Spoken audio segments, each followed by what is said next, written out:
আমরা প্রার্থনা করি, চোখ বন্ধ করি, মাথা নত করি এবং আমরা সেই নেপালে ভয়ঙ্কর ভূমিকম্পের জন্য এবং ভূমিকম্প নয়, সেই হড়পা বানের জন্য যেখানে অনেক মানুষ নিখোঁজ হয়ে গেছে তার জন্য প্রার্থনা করি। আসলে চোখ বন্ধ করি, মাথা নত করি আর প্রার্থনার মধ্যে যাই। আসলে আমরা এই সময় আমরা হাতকে তুলি এবং প্রার্থনা করি, ঈশ্বরকে আমরা প্রেস করি, ঈশ্বরের গৌরব প্রশংসা করি। ধন্যবাদ সৃষ্টিকর্তা মহান জীবিত ঈশ্বর প্রভু যিশুর নামে আমরা চরণ তোলা আসি। পিতাগো, আমরা তোমাকে ধন্যবাদ করি, এই সুন্দর সময় দিয়েছে, সুন্দর মুহূর্ত দিয়েছে এবং অদ্ভুত অদ্ভুত তোমার বাক্য প্রভু প্রকাশন তুমি আমাদেরকে দিলে, জানালে, বোঝালে এবং প্রভু তুমি বোঝালে এই সমস্ত যা কিছু ঘটনা ঘটছে যিশু তুমি প্রভু প্রফেসি করেছো, ভবিষ্যৎবাণী করেছো এই সমস্ত হবে এবং প্রভু তুমি বলেছো সেই যে কেউ শেষ পর্যন্ত স্থির থাকবে সে একমাত্র পরিত্রাণ উদ্ধার পাবে। হ্যাঁ প্রভু, আমরা যেন বিশ্বাস শেষ পর্যন্ত স্থির থাকি, তোমার মধ্যে স্থির থাকি, তোমার আজ্ঞা মেনে চলি এবং তোমার মধ্যে থাকি, তবে আমরা সেই প্রভু ফল আনতে পারবো। এবং প্রভু তুমি বলেছো সর্বজাতির কাছে সেই সুসমাচার, রাজ্যের এই সুসমাচার প্রচার করা তখনই অন্ত হবে, তখনই তুমি আসবে এবং জগৎ যে শেষ হবে। তুমি বলেছো প্রভু যিশু মতি 24:35 প্রভু হ্যাঁ প্রভু তুমি বলেছো আকাশ এবং পৃথিবী লোপ হবে কিন্তু আমার বাক্য কখনোই লোপ হবে না। তোমার বাক্য বলছে যে প্রভু তোমার বাক্য বলছে যে লোক 1:37 প্রভু তোমার বাক্য বলছে যে ঈশ্বরের বাক্য সেই শক্তিহীন হবে না, ঈশ্বরের একটা বাক্য সেই শক্তিহীন হবে না। হ্যাঁ পিতা, আমরা বিশ্বাস করি তোমার বাক্য সেই মোস্ট পাওয়ারফুল এবং তোমার বাক্য নিয়ে সবকিছু হচ্ছে, সেজন্য তোমার ধন্যবাদ জানাই পিতা।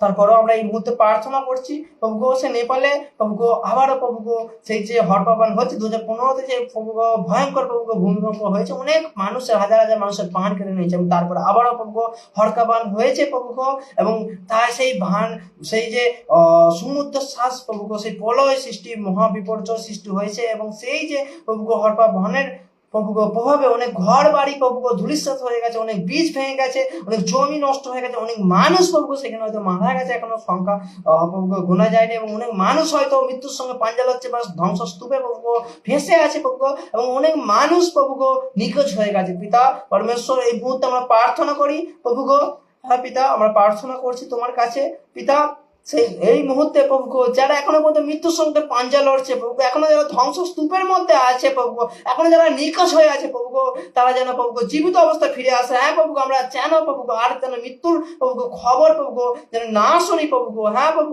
যারা উদ্ধার করছে তুমিও তাদেরকে প্রভু তুমি তাদেরকে পরিচালনা করো, তোমাদেরকে সঠিক জ্ঞান বুদ্ধি দাও, তুমি তাদেরকে শক্তি দাও, তারা যেন খুব সুন্দরভাবে প্রভু তাদেরকে উদ্ধার করতে পারে। এবং প্রভু এই যে প্রাকৃতিক বিপর্যয় প্রভু হয়েছে, এখানে কোনো মানুষের হাত নেই, কোনো পলিটিক্যাল পার্টির হাত নেই, কিন্তু পিতা এই প্রাকৃতিক বিপর্যয় প্রভু সবকিছু প্রভু তোমার কন্ট্রোলে আছে, তোমার প্রভু অধীনে আছে। হ্যাঁ পিতা, আমরা প্রার্থনা করি প্রভু এই যে ঘটনা ঘটেছে প্রভু আজকে প্রভু সেই মর্মান্তিক ঘটনা প্রভু আমাদের হৃদয় প্রভু কম্পিত করে দেয় প্রভু এই ঘটনা প্রভু। হ্যাঁ পিতা, না জানি প্রভু কত মানুষ প্রভু তারা তাদের প্রভু পরিবারকে হারাবে, তারা তাদের সন্তানকে হারাবে, তাদের প্রিয় মানুষকে হারাবে, জানা জানি কত পরিবার প্রভু তারা ধূলিসাৎ হয়ে যাবে প্রভু। অনেক মানুষ হয়তো প্রভু তারা বেঁচে ফিরবে প্রভু তারা তাদের সর্বস্ব হারিয়ে দিশাহারা হয়ে যাবে। হ্যাঁ পিতা, তাদের জন্য প্রার্থনা করছি, তাদের হৃদয়ে তুমি শান্তিকে দাও প্রভু এবং প্রভু প্রভু যারা সেই এখনো পর্যন্ত ধ্বংসস্তূপের মধ্যে আছে, যারা এখনো পর্যন্ত প্রভু তাদের মধ্যে নিঃশ্বাস আছে প্রভু তুমি বাঁচিয়ে রাখো প্রভু, এই প্রার্থনা করি প্রভু যাতে তারা প্রভু তোমাকে জানতে পারে, তোমার সত্য সুসমাচার পায় এবং তারা যেন উদ্ধার পায়, অনন্ত জীবন পায়। পিতা তুমি সাহায্য করো পিতা, তোমার পক্ষে সবকিছু সম্ভব প্রভু তুমি সাহায্য করো, করুণা করো, দয়া করো পিতা। আমরা তো প্রভু সেইভাবে তাদেরকে সাহায্য কিছুই করতে পারি না প্রভু, আমরা আজকে প্রার্থনা করছি পিতা। হ্যাঁ পিতা, আমরা আজকে তোমার কাছে প্রার্থনা করছি, একমাত্র তুমিই পারো। হ্যাঁ পিতা, আমরা বিশ্বাস করি আমরা যদি এইখানে প্রার্থনা করি এবং তুমি যদি সেই প্রার্থনা শোনো না প্রভু, তুমি আমেরিকায় প্রভু, তুমি লন্ডনে প্রভু, সেই নেপালে প্রভু কার্য করতে সক্ষম, কারণ প্রভু তুমি আমাদের জীবন্ত ঈশ্বর। আমাদের সেই প্রার্থনা করার জন্য কোনো রকম পরিস্থিতি, কোনো রকম নিয়ম কানুন, কোনো রকম জায়গার পরিস্থিতির কোনো কিছুর প্রয়োজন নেই পিতা, প্রয়োজন আছে সত্য এবং আত্মায় আরাধনা, সত্য এবং আত্মা আমরা যেন তোমার কাছে প্রার্থনা করি। হ্যাঁ পিতা, আমরা যদি নিজেদের জানতে যা কিছু ভুল ত্রুটি পাপ করেছি পিতা, আজকে এই মুহূর্তে আমরা ক্ষমা চাইছি পিতা, আমাদেরকে ক্ষমা করো প্রভু। তোমার বাক্য বলছে প্রভু তুমি ধার্মিক ব্যক্তির প্রভু প্রার্থনা প্রভু সেই তুমি শোনো, ধার্মিক ব্যক্তির প্রার্থনা সেই মহাশক্তিযুক্ত সেই প্রভু এলিও প্রভু প্রার্থনা করেছিল প্রভু এবং সে 3.5 বছর বৃষ্টি হয়নি, তারপরে প্রার্থনা করেছে এবং আবার বৃষ্টি হয়েছে। হ্যাঁ পিতা, আমি হয়তো এলিয়ার মতো ধার্মিক নয়, আমরা কেউ এলিয়ার মতো ধার্মিক নয়, সে দাউদের মতো প্রার্থনাশীল আমাদের জীবন নয়।